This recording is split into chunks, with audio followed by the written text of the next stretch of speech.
Yo, what's poppin', guys? Welcome back to Football Therapy with me, your host Jan. I do hope you're doing well, mate. Really do hope that. Welcome back to Chelsea news. Lots popping off. Lazio trying to get Cesare Casadei over the line. The Joao Felix to Milan story isn't going away. An 18-month loan with an option to buy. Similarly, Jamie Gittens is being spoken about more and more. Romano and other people like that. We're going to look at the stats of Jamie Gittens on X Value. We haven't done that in a little while. A lot of people speaking about him in the comment section. So let's take a look at him. And as well, I want to cite a quote that I got from Cesare Phillips on X, talking from Victor Osimhen's agent. They gave a little bit of an update with Osimhen to Chelsea, what happened there as well. So it's going to be a great video, hopefully. Thank you for joining me. Thank you for stopping by, liking the video. If you want to support the content, you are welcome to subscribe if you want to. Guys, yeah, the Football Therapy store is now live. footballtherapy.shop. In fact, hopefully, if I've got my act together, the products should be underneath the videos. There's the Goat Gang hoodie and different colours. Well, black and grey, I believe, and there's tees as well, organic tees. I've been wearing them in videos. I've been showing you on my Instagram.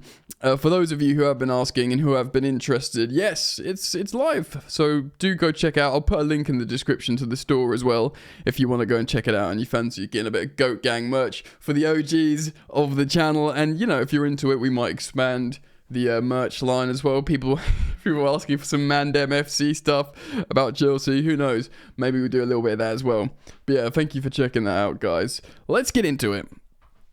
Alright then, so the most likely transfer in this window for a while now, only 10 days left, or is it 11 days, whatever, was young Italian midfielder Cesare Casadei. It's Alfredo Padula that's talking about this, and I swear this geezer, when I used to have X Twitter, he blocked me, this Italian journalist. I swear he came out with some nonsense. But he's been saying Chelsea have agreed to split their €15 million asking price for the fixed sum of 13 million and 2 million on bonuses, which actually isn't that much. Chelsea early doors wanted 20 million for this kid. Truth is, though, they seemingly want to sell him this month. Why, though? Unless we're trying to buy people. Of course, we know we've completely clear and financial fair play. So maybe, hopefully, they just want to make a sale before they make a big purchase. Huh? Look, again, Chelsea have a good squad, an exciting squad, lots of talent. But until you settle into a style of football, a philosophy, you don't really know what you have in terms of players that fit properly. And after Pochettino, we were always going to use or look at a sample size of time with Maresca's Chelsea and his squad and who fits, who works. Unsurprisingly, the likes of, Palmer's just really good still, which is great. Levi Colwill's performed well when not completely gassed out. Caicedo's very good. Enzo Fernandez has been very, very good. I'm quite excited to see Reece James settle into the side. I think that'll be big. And, so I do think we're short in a couple of positions. And if we are in a top five, I think we are in a top five race. There's no, there's no definitive, there's nothing that makes me think we're definitely going to finish in the top five at the moment. Obviously, we play a game tonight. I'll do a match review after that, so keep it locked. But wow, So let's move on. Joao Felix, this is a footitalia.com, which aggregates Italian news. I'm talking about a report from Calcio Mercato. They're looking to players to save their season, I guess, a little bit. To address this issue, Milan, this is what the article says, Milan's management are turning to the transfer market. The immediate focus is on securing an attacking player who can operate both on the wing and centrally, with Joao Felix emerging as a prime target. The club are working on a loan deal with Chelsea, potentially including a purchase option of around 35 million euros for the summer of 2026. You might immediately recoil at 35 million and think, what? I think we paid 45 million, but that would be an 18-month loan, and that would be 2 years after his contract, so 10 million off. Kind of makes sense with depreciation and stuff, but this would, fully mean Chelsea are just happy to let him go. However, Joao Felix might not solve all of Milan's offensive woes. Don't know. Maybe not. Let's just quickly talk about this again. I've kind of nailed my colours to the mast on Joao Felix. I really like him as a player, but at the same time, I could understand he's not how many of these players are Maresca targets? Is he even allowed to choose players over the sporting directors? I think he signs off on players. He seems to have inferred that in press conferences that he works with them, so he needs to like them. We know that Joao Felix was signed because Jorge Mendes made him spawn out of thin air when they needed to get the Conor Gallagher deal over the line with Atletico Madrid, who's having a ruddy, lovely time over there at the moment, by the way. Good, which is great for him. And yes, again, we can do it, say it to a blue in the face. Maybe Samu Amoradion was the guy to get, especially because he's scoring for fun for Porto, and we need a centre forward. We don't need another mercurial creating attacker like Joao. Well, we kind of need him, I think, but certainly it's not a massive position of need. He was a bargaining chip to get the deal done. I think he might just be another bargaining chip. I think Chelsea needed that immediate pure profit injection, and they would look at a 10 million loss on Joao Felix over 2 years, which probably isn't a book value loss, as part of the just fine, basically. And if he was sort of a slight contributor to Chelsea winning the Conference League, and a massive contributor to winning the Conference League, but a slight contributor to Chelsea finishing in the top 5 in the Premier League, they'll see that as fine, part of the trading game.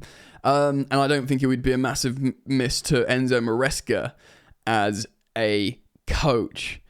Again, I really like him.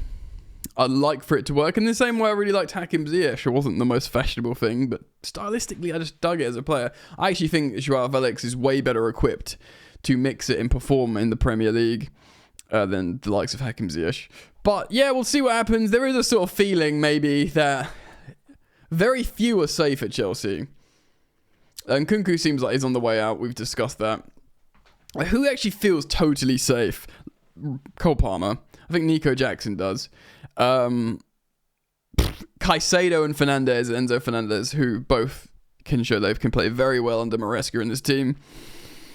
Levi Colwill, and that's probably it. The wing, I don't think any of the wingers are safe unless they start doing a Cole Palmer. I know Cole plays in the middle. But do you know what I mean? I feel like everyone will be up for sale until they become untouchable, which would turn a lot of people's stomachs.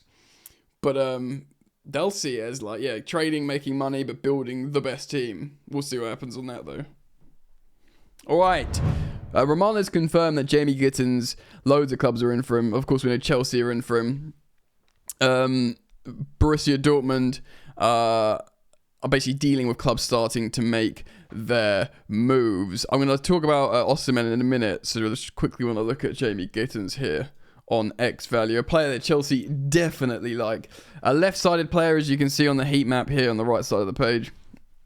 So he would very much be a Mudryk replacement. He is seen as a one-to-one explorer, which is very Enzo Maresca Chelsea. Very good at assisting, okay at shooting, very good at carries. His dribbling stats are pretty insane and fine at passing. He's not going to track back and tackle, which is something you have to do at Chelsea. And aerials, you don't necessarily need that from him. Let's look at his advanced stats page here. For reference, guys, his polar chart is basically dribbles. Dribbles 1, maxed out, expected threats from carries, which is dribbling, essentially. So he is a ball carrier, good at 1v1s. He does seem very Maresca-y. In the 1-to-1 Explorer panel, he's second only to Coman in terms of that stylistically. Coman, should I say, Kingsley. Very, very impressive in that sense. 75th percentile for expected goals, 77th for non-penalty XG, which is pretty good for a 20-year-old as well, lest we forget. He's very, very young. And his expected offensive value added is 91st, which is very strong for a young man. He helps the attack. And if you go right down here, his expected threats from carries, he's in the top 1%. He is a dribbling boy in the best of ways. So, yeah, I can see it. He's, like I said, he's very young. He's already 3 plus years younger than Mudryk. He is a good player. Very exciting. He looks great. He's an amazing dribbler. I don't know if we need him now in January. I don't see him saving our season. I feel like we need a prolific goal scorer, a functional midfielder, and a leader at centre back. But with Trevoh Chalobah back and with Reece James in the back line, we might find a bit more leadership in the back line, and we might be able to just navigate the rest of the season without buying a centre-back, which would be ideal. Who knows, maybe we return for Mark Guehi at the end of the season, or another alternative option at centre-back. But, I'd just love for us to buy... To even recall a Leslie Igochukwu, who's doing really well. He's found some form in the last 3 games he's played for Southampton under the new gaffer. Got an assist again the other day. They just look better. He's just that strong, functional, can get assists. Him or Santos. We've got 2 midfielders I think that would offer us the extra cover that we need. And I think most Chelsea fans, I know... buying a striker to make you better in the middle of the season is just such a,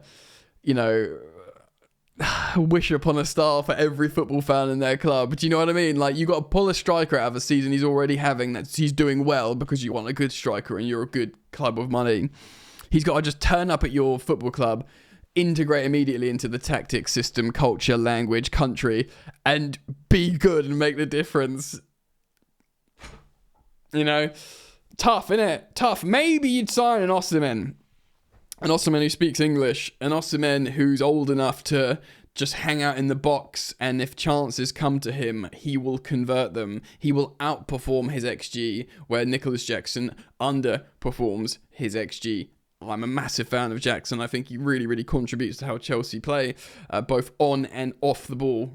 Massively, and we've done that a lot. We can do that again another time, look at the stats or whatever. So I'm very, very happy, but we need to score goals. Cy Phillips on X posts this. So this is Victor Osimhen's close friend and a journalist, Bucci Laba. I think I said that right. The quote goes like this: Napoli turned down and frustrated every club interested in Victor Osimhen at the beginning of the season. So this is in the summer, of course. The only club they didn't frustrate is Chelsea. But Chelsea ended up messing up any deal. So let's wind the clock back, shall we? The problem was we had an agreement with Napoli to take Osimhen. Originally, he didn't want to have a loan, and then he ends up getting a loan to Turkey, probably because he just didn't have anything left to go. Do you know what I mean? But Chelsea were offering him his wages, but they were incentive based, of course, like we know. And also, when we in the Champions League, you'll get big wages again. Napoli gave him we need to remember, Napoli gave him a contract they essentially never intended on paying him. It was a contract to give him a few months good pay while they essentially increased his value because he signed a long-term deal. And they were like, yeah, and then we'll sell you for 120 million quid. Everything's going to be all right. That money didn't come, and they were like, well, we can't keep him. Plus we've got Lukaku coming for a lot lower wages, and Conte wants him, and what the hell are we going to do, sort of thing. So, but he's like, I get paid peas now, man. I don't want to take this big pay rise I got a few months ago and move and go and for much less money elsewhere. It's tough for anyone in any job. I know footballers get silly money, but that's just how it is, bro. Oh yeah, do you want to just half your wages again? Or you're just going to stay and get paid loads of money? Do you know what I mean? Obviously, he can't stay at Napoli because he's not going to play football, but it's a weird situation. I'm just going to quickly check his numbers. All right, so he's got, in the Turkish Super League, he's tearing it up. He averages 4.4 shots per game, which is great. And he's got 11 goals and 4 assists in just 1,025 minutes. So 15 goal involvements in 1,025 minutes. I mean, obviously he's playing for a big club in Galatasaray, and he's an amazing player in the Turkish league. But yeah, the 26-year-old, I feel like he would just be the guy, wouldn't he? You just drop him into Chelsea. For the next 3 or 4 years, he's your starter, unless Jackson becomes... Because Jackson, you don't know what Jackson's going to be in 2 years. Genuinely, he could get this pressure off his shoulders, let him practice on his finishing, and just let him cook. I used obviously loads of different stats websites. I just quickly check this on Who Scored. I'm looking at his weaknesses. Apparently his passing is not great. His defensive contribution is not great, which you'd have to change. Obviously, he came to Chelsea. And his offside awareness is apparently very weak, which gives me Alvaro Morata, Timo Werner, PTSD. But what are his strengths? His key passes are very strong. His headed attempts. His finishing is very strong. Finishing very strong. Is there a clause to bring Victor Osimhen out of Galatasaray? I think there was rumoured that there was a clause that he couldn't go to an Italian club, but like for example, Chelsea could pull him out because obviously if he goes to an Italian club in January, that could screw up the title race for Napoli or whatever. But if he goes to Chelsea, they wouldn't care. Maybe we should just do it. I guess it's largely up to him as well, but the only person that would be really upset is Mark Hugh, I think. But I think even Jackson would just be like, yeah, cool. Do you know what I mean? Because there's plenty of game time to go around. He was swapping with Nkunku all the time in terms of featuring in each game. Do you know what I mean? Like off the bench. Until we were like, all right, Nkunku's just not a striker. Let's not do this anymore. You know? Yeah, anyway, let me know what you think, guys. Comment down below. Thank you as always for joining me here on the channel Football Therapy. Yeah, like I said, merch store now active. I'll put a link in the description or comments or something if you want to go check it out. Thank you again for your support, and yeah, man, I hope to see you back here soon. I'll be here after the game tonight. Peace.